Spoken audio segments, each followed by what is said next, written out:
didn't. Is there anyone here who did not take the Byzantium tests? Okay, so I'll do like a quick recap because we have time for. Hey, John, we've got time for. We got time. Okay, good. So essentially, at the very end, I described the scenario of draw a picture on the refrigerator, and lots of folks did. And what they found out, of course, is that we had anticipated their answer because we said we have programmed you to do this, and we showed footage that specifically did this, and it blew people's minds. And then they went back and they drew a monster, right? Not a house, and the monster was there, and the footage for the monster were revealed to them, and then the car, and then the airplane, and then the trees, and the fish, and the boat. And what we did is that we identified, I think it was about 20, maybe a little bit more, but 20 kind of like iconic, and understand that what we did, think about like how we phrased the circumstances that would lead you to draw these specific images. Think about your childhood, right? And that puts you in a certain place, right? And think about the content, the medium that we're choosing to do that with crayon or with pencil or something. And then where would that be? It would be on a refrigerator. So we're already kind of limiting, like through the process of just suggestion, eliminating your choices of drawing like a skyscraper or drawing more complex things. And in doing so, we then posed these kind of criteria to our play testers and to each other and folks within the agency at Campfire and with trusted friends, and said, well, what would you draw? And then once we kind of compiled that data, let's say it came to about 20 different selections, we then programmatically accounted for that with these various answers that we might get from a user input. And then we expected that maybe people would play it once, replay it again once. And in the instance of Mr. Michael Anderson over there, how many times? I don't want to know. And the thing was, we even anticipated people who would draw penises. I mean, for people who weren't going to draw something, who wanted to test the boundaries of the system, we had something planned for that too. We said, well, we've programmed you to be subversive through this whole experience. And here's the footage, right? And so we had an answer for everything, but it only came through like endless ideation and iteration and conversations and lots of design considerations. And then but it also kind of hailed from that aspect of limiting choice of what you could draw by kind of properly phrasing the circumstances to limit your imagination deliberately. Does that make sense? Okay. And we have to thank Michael for those pictures on the slideshow too. Those were his screenshots. Not the drawings though. So I was also wondering, other than obviously us seeing Michael's webcam photos now, did you guys sit and watch like the stupid faces that we were all making by any chance? She's an NDA here. We did. That was yes. We didn't actually track your face during any of that. Okay. Yeah, we said we were tracking the faces of the. This is one of these things that's kind of it goes back to budget and cost and complexity. We could have tracked the faces of every user. As we said, we're using facial recognition technology to track your emotional reactions to feel happy, feel sad, look mean. And everyone, we presume, was doing these exaggerated facial expressions. But because of money and bandwidth and budget, we had the technology to do it, but we chose not to do it. We used the money to do it the first time as we calibrated your webcam, right? And we asked you to do like a test run of, let's say, 5 different emotional things to calibrate the webcam, and people did that, and we were tracking that and identifying, properly giving scores on, yay or nay, or you were doing a good job of smiling or a bad job of smiling. But through the whole like 2-minute experience that happened after that, we weren't looking at you at all. That is called design. Hey, JC, this is sorry. When I loved that the Byzantine project, that was a lot of fun, and I actually did it with a group of very culturally diverse people. Mm-hmm. So we were drawing bullock carts and we were drawing Egypt things. How did you deal with the choices that you made? Were they mostly archetypical? Yeah, and skewed more towards what we would consider traditional North American, upbringing. And what I mean by that is we knew that we were promoting an American show. And the subscribers that we were that Cinemax most cared about, the customers, were going to be American. And so we skewed most all of, even though the show is set in Britain, right? We were directed to have a very kind of American-centric approach to the content and the experience, which makes sense given the business reality of what, and the business objective of what they were trying to accomplish with the campaign.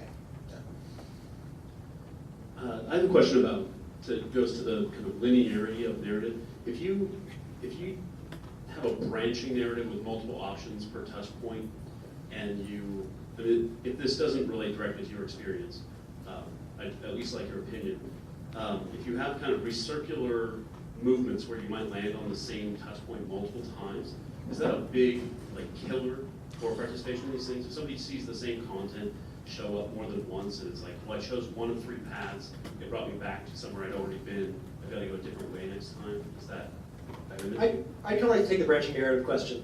One of the big lessons that I learned from branching narrative was from the guys who did BioShock. Oh, also I worked on BioShock Infinite. So the guys who did BioShock, they spent a lot of time engineering the system so that the monsters could appear at any point based on the behavior that you had through, how you treated the little sisters. And in the end, when they released the game, very few people made the connection that their behavior was influencing the story.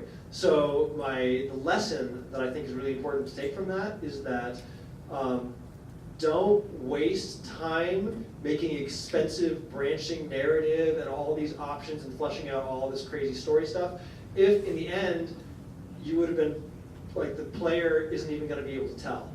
I think it's just as fine to give with the development of Extrasolar, we talk a lot about the feeling of agency, and the feeling of agency, conveying that the feeling that you're affecting the story is very different from actual agency.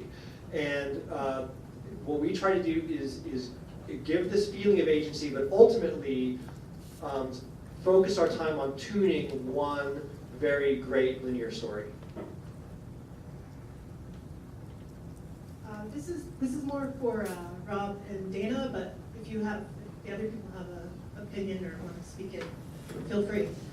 Suppose the R&D fairy comes down from the sky and grants you unlimited development money. What would change about your design, and what wouldn't change about your design? I would say that we would have much more complicated artificial intelligence characters that you could interact with on a real-time basis within the universe. I think that would give a much more compelling feel to give the characters some dimension. I mean, that was definitely one of the design restrictions when you're dealing with, not a live ARG where you can have authors replying to your tweets and whatever. Is you can't have that real-time communication. All of the stuff in Extrasolar is, pre-recorded video messages, and you're listening in on phone calls, but not actually participating in them. And it's emails and stuff like that. So I think with unlimited money, we probably have built Sanditon.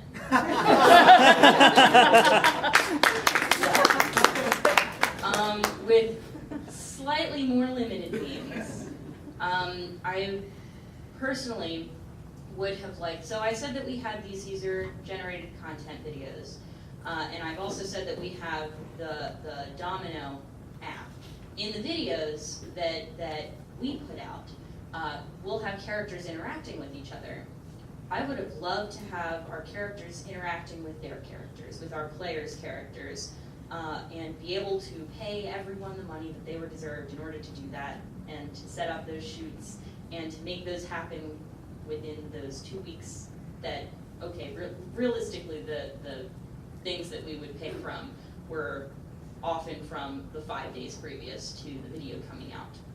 So unlimited money, I would probably make that happen so that people who were not as involved in the role-playing aspect would be able to say, look, this is definitely related to the story that the Pemberley Digital team is telling in Sanditon, And also, it gives me an in to these other worlds and these other characters and these other stories that are being created. And allows those people who are doing those videos to actually affect the story and Exactly. talk with the characters that they Oh my god, they like would live in die. the same town with. Oh They, yeah. they would die of happiness. We've got one more question over here.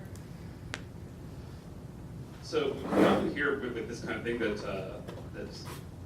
you'll sort of start from the narrative end, where you have a story that you're trying to tell or a setting that you're creating an experience for. Do any of you have any stories about where you've worked on something where you started with, okay, these are the ways that the players can interact. Can you create a story and narrative and setting using this interaction mechanic?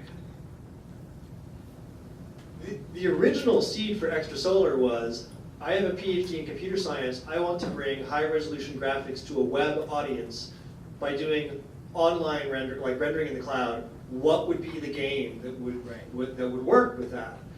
So it's a little bit of a different situation.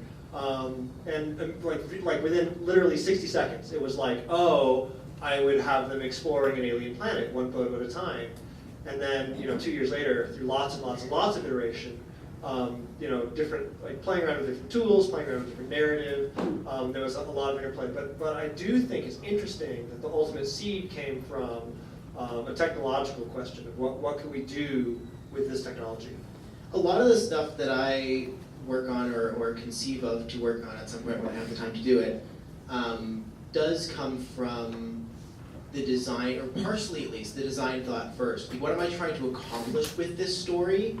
And then how can I design the story and the narrative to accomplish that goal? And that might be, if that's audience generation rather than money, then that's going to say something about how I design the story. If it's make money off of it, that says something very different. My project, Asriel Stop, which you can buy right now at silverstringmedia.com/store, was originally conceived of as it was a Twitter fiction thing. So every day I would post one tweet that furthered the story. And the reason I decided that was I wanted something that would be easy for me to do. I can write 140 characters a day. And it was something that would be easily shareable and potentially be able to get an audience without asking much of the audience either. I'm not asking you to do anything more than read 140 characters a day. So try to create something that was very low barrier to make and low barrier to entry. Where does that go from there? Now, there were many design issues with that as I went along, and it's evolved quite a bit since then. But that was sort of the seed of that. What can I do to accomplish this goal? We kind of, so I admittedly was hired for Sanditon after it had been kicked off, after development had happened. But I'm pretty sure that the way it started was saying, okay, so we're Pemberley Digital, we're going to be adapting a book. That much we know. What if we did a book where we adapted, maybe something that isn't finished, maybe something that our players can finish for us? How? I don't know. And then we found an unfinished book, Sanditon. Happened to also be Jane Austen, which, had kind of worked pretty well for us with Lizzie Bennet. And we went off from there. The other game that I've worked on, which I'll be talking about later today, which is The Wall Will Fall, we knew that we wanted to get people up off their butts and creating something. So we kind of just said, how can we do that? What kind of story will reach people, and what kind of story will make, okay, write a poem? What has that as the game, as the main gameplay? What story can that happen for?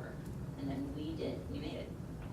Yeah, and in the instance of some of my work for Campfire especially, it has been probably the assignments as they come to me have been, animated GIFs done in this really kind of interesting and surreal way called cinemagraphs are really hot right now. We want to use them for this particular experience.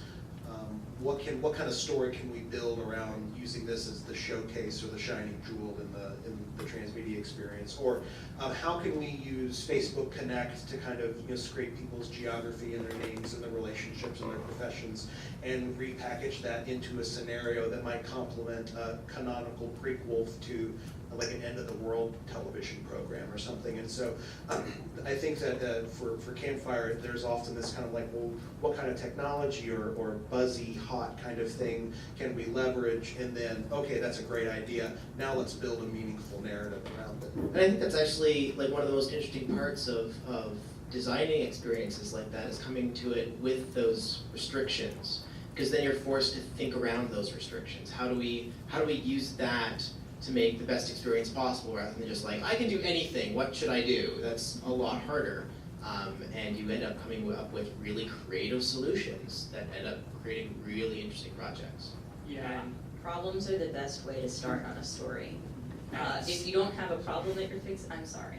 No, I was going to say, speaking of horrendous restrictions, we are going to be calling off this panel right now, but you can absolutely circle back with these guys at the end of the day. We are also having another horrendous restriction.